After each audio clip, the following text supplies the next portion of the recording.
자, 안녕하십니까. 합격예법학원 관세법 담당하고 있는 김하늘 관세사라고 합니다. 자, 이번 2차 관세법 시험 문제에 대한 40회죠. 40회 관세법 시험 문제에 대한 강평을 시작하도록 하겠습니다. 자, 일단 첫 번째로 이 관세법 이번 문제 같은 경우에는 일반적으로 70점 만점으로 나왔다라고 생각이 들어요.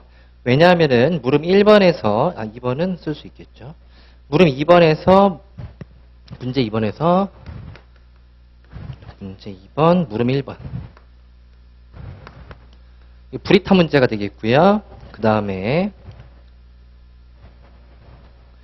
문제 3번에서 물음 3번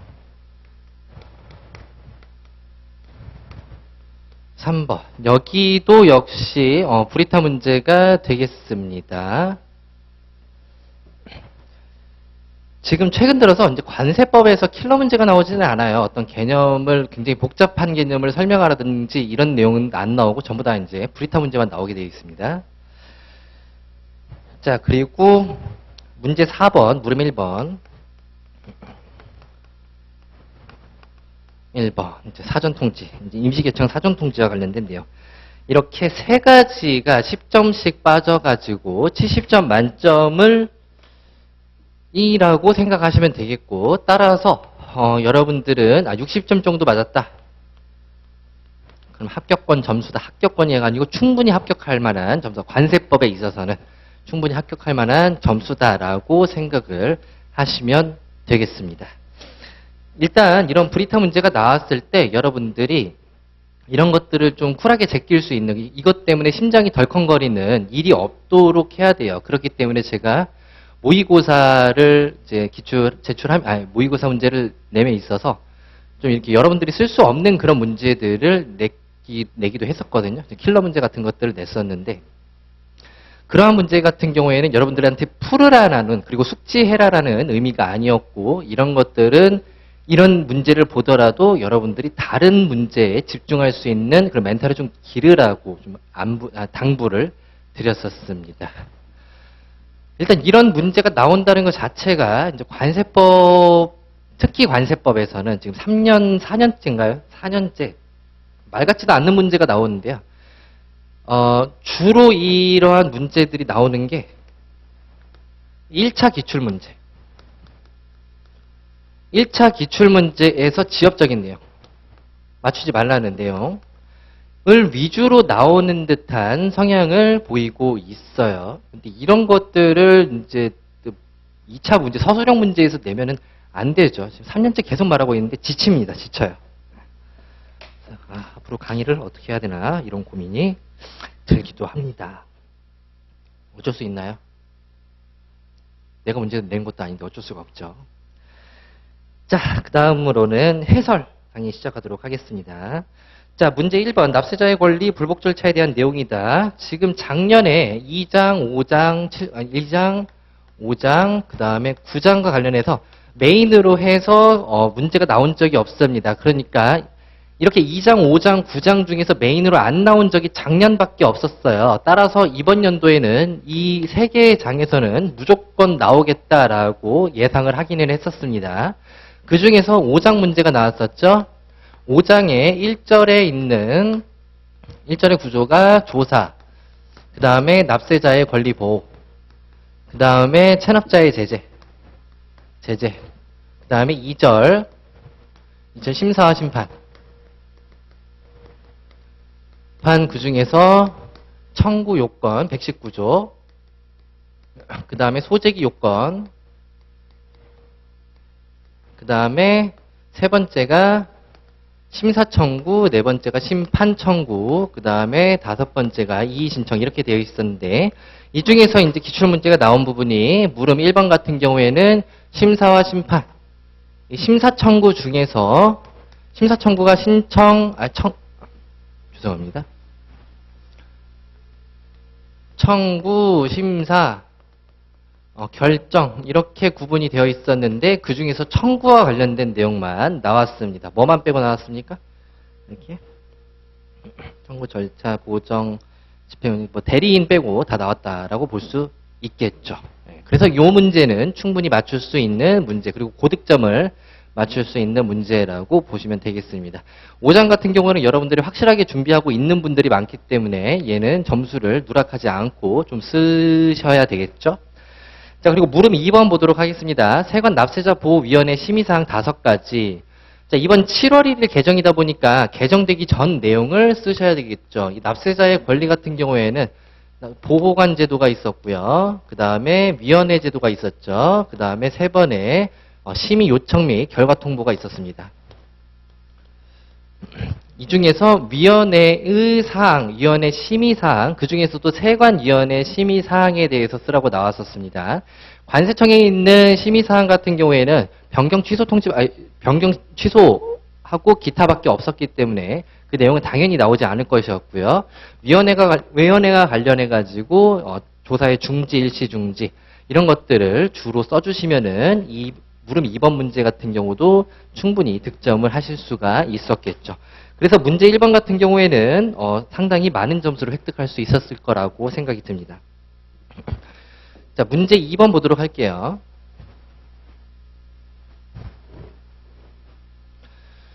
자, 문제 2번 관세 감면에 관한 내용이다. 물음 1번 같은 경우에는 킬러 문제니까 나중에 보도록 하겠습니다. 자, 물음 2번 91조 종교용품, 자선용품, 장애인용품 등의 면제.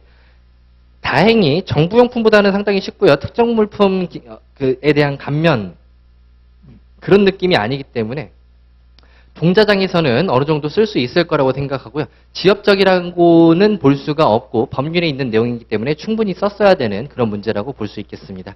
이 중에서 2가지로 나눠지는 것이 있죠. 장애인 용품 등이라고 했으니까 장애인 치료용품이 여기에 포함이 된다라고 보시면 되겠고, 나머지 같은 경우에는 전부 다 기증이라는 단어를 꼭 써주셔야지 점수를 획득할 수 있다라고 보시면 되겠습니다. 시행규칙은 고려하지 않으니까 제외되는 것들은 쓰실 필요가 없겠죠.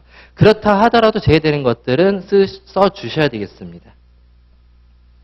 왜? 못 쓰는 문제가 많으니까 여러분들이 시간이 많이 남게 되거든요. 최선을 다하는 게 우리가 해야 될 의무인 거죠.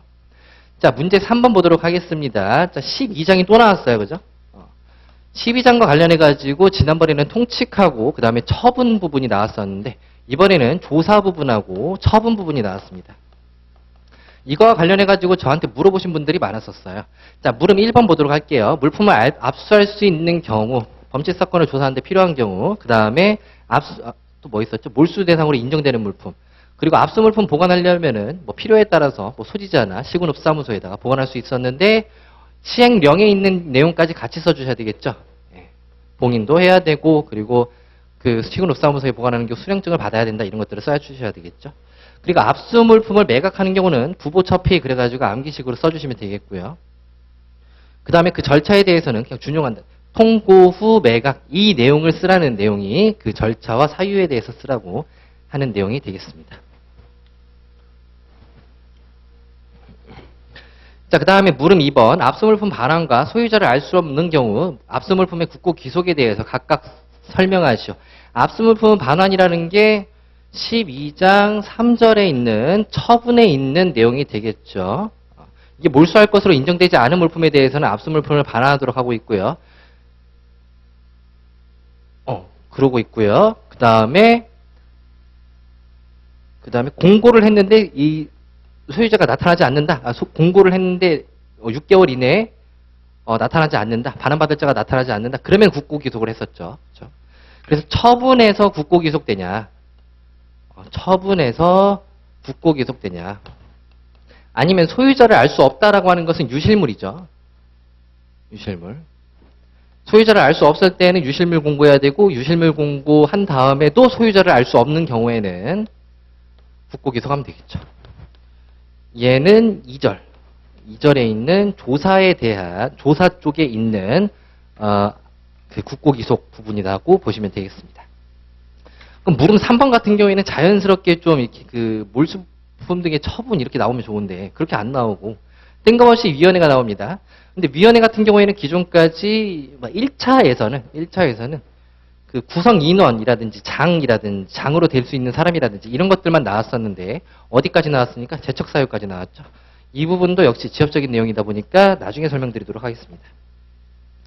자, 문제 4번 보도록 하겠습니다. 관세법령상 운송수단 임시개청과 관련된 내용인데 얘도 나중에 설명드리도록 할게요.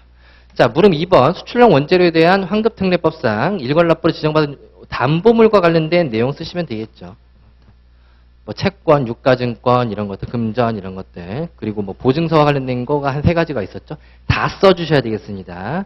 자, 그리고 담보 제공 절차 같은 경우에는 담보 제공서를 제출해야 되고 포괄담보가 원칙이고 개별담보가 예외이다. 그리고 추가적인 대통령령으로 정하는 그 담보 제공 사유도 써주시면 좋겠고요. 그 다음에 관세청으로정이 고시하고 있다라는 내용까지 다 써주시는 게 최선을 다하는 거겠죠. 그래서 포괄담보, 개별담보까지 써주시면 좀 아쉽다라고 생각이 들어요. 자, 그리고 이 킬러 문제 중에서 그래도 진짜 극한으로 공부를 하셨다라고 하시는 분들은 어디까지 쓰실 수 있냐면은 물음 1번을 쓸 수가 없어요. 문제 2번에서. 1차에서 설명드리긴 했었습니다. 1차를 공부를 할 때 1차에서 이 문제가 나오다 보니까 저기 유럽 쪽하고 미대륙 쪽하고 그 다음에 호주 이렇게 세 군데가 아니면은 이 증표를 발행하지 않으니까 그걸로 찍어라라고만 말씀을 드렸었고요. 2차에서는 아예 손대지를 않았습니다. 심지어 특정 물품에 대한 면세 규정을 외우는 것까지만 설명을 드렸었죠. 외울 때 어떻게 그림으로 이렇게 외우면 좋겠다. 이렇게까지만 설명을 드렸었는데 아쉬운 부분이 아니고 맞추면 안 돼요. 맞추면 안 돼요. 근데 이 와중에 맞추는 사람이 있긴 하죠. 그 사람하고 여러분들의 합격하고는 상관이 없습니다. 자, 그리고 어디였죠? 관세 범칙조사심의위원회 제척사유 5가지를 쓰고 그 다음에 해임사유를 5가지를 쓰시오라고 나와 있어요. 그러면 일단 구분부터 해야 되겠죠. 위원 제척사유를 한다라고 하는 것은 심의 의결을 할 때 그 위원을 빼고 해야 된다. 그러니까 제척 회피 사유가 되겠죠. 그리고 위원회의 해임 해촉이라고 하는 것은 이 사람이 뭐 심신미약 등으로 더 이상 위원회의 직무를 수행할 수 없다라고 인정되는 경우에 해촉을 하도록 하고 있었는데 이 부분은 정리를 해드리긴 했었어요. 이렇게 위원회와 관련해 가지고 잘 안 보시겠죠? 여기 해임 사유, 그 다음에 제척 및 회피 사유 이게 정리를 해드리긴 했었는데. 한번 자세히 읽어봤다면은 물론 맞출 수 있겠지만 근데 당연히 안 읽어보셨죠. 당연히. 저래도 안 읽어봐요. 왜? 지금 메인 규정만 숙지하는 것도 바빠 죽겠는데 이런 것까지 언제 챙기고 있습니까? 그렇죠? 근데 극한으로 공부를 하셨다. 그랬을 경우에는 일부, 지금 5개 쓰라고 그랬었는데 요 부분이 이제 그 범칙조사심의위원회와 관련된 제척사유. 그렇죠. 그 다음에 회피사유거든요. 회피사유. 상동, 위에랑 똑같다. 이렇게 정리를 해드려서 그나마 한 5점 정도로 맞출 수 있었을 것이다. 10점 맞추는 거는 거의 불가능에 가깝다라고 말씀드리고 싶어요. 자, 그리고 뭐 하나 남았습니까? 문제 4번의 물음 1번. 얘 같은 경우에는 모의고사 문제로 낸 적은 없습니다. 낸 적은 없는데 모의고사 이제 모범 답안에다가 정리를 한번 해드린 적이 있어요. 이거 가지고 알려드렸다라고 말하기에는 부끄럽지만 이렇게 13장 쪽과 관련해 가지고 보칙 부분이 여러분들이 기본 이론이라든지 압축 정리 때 정리가 안 돼 있다 보니까 일단은 이 임시개청 시간하고 물품 취급 시간 같은 경우에는 수수료와 관련돼 가지고 1차 시험에서 나온 적이 있기 때문에 그런 부분 때문에 이쪽에서 나올 수도 있겠다 싶어가지고 그냥 아주 조그마한 의심 때문에 냈어요. 낸 게 아니고 정리를 해드린 거예요. 그래서 이런 세관의 업무, 물품 취급 시간, 임시개청 시간 등하고 그 다음에 통계, 그 다음에 세관 증명자료의 교부, 작성 및 교부, 그리고 위임위탁 규정 요렇게 3가지를 이때 정리를 해드렸었는데 이 중에서 임시개청하고 시간의 물품 취급 규정과 관련해 가지고 정리를 한번 해드리면서 여기에서 여러분들이 전부 다 숙지를 할 수가 없으니까 안 그래도 안 보는 부분인데 이거를 다 숙지를 한다 말도 안 되는 거라고 생각을 했습니다. 그래서 우리가 익히 알고 있는 우편물하고 특허보세 구역의 기능 세 가지, 공장하고 전시장, 건설장 이렇게 세 가지만 좀 가져가시면은 진짜 극한으로 공부하신 분들만 이렇게 가져가면 좋겠다라고 싶어가지고 낸 적은 있었습니다. 맞출 것을 기대할 수는 없습니다. 아쉽죠? 아쉽다니요. 당연히 못 맞추는 거죠. 이렇게 해가지고 취업적인 문제까지 했습니다. 자기가 극한으로 했다. 만점이 90점이 되겠네요. 아니다, 85점 정도. 정말 열심히 공부해가지고 여러분들이 시험장에 들어갔는데 이렇게 어처구니 없는 문제들 때문에 좀, 근데 어처구니 없는 문제들이 나왔다 하더라도 여러분들이 메인 내용만이라도 충분히 공부를 한다면은, 그리고 멘탈을 이제 모의고사 때 충분히 다져놨다면은 그래도 합격의 영광은 얻을 수 있는 그런 내용이었습니다. 아까 말씀드렸다시피 70점 만점 정도는 되니까요. 이것으로 강평을 마치도록 하겠습니다. 감사합니다.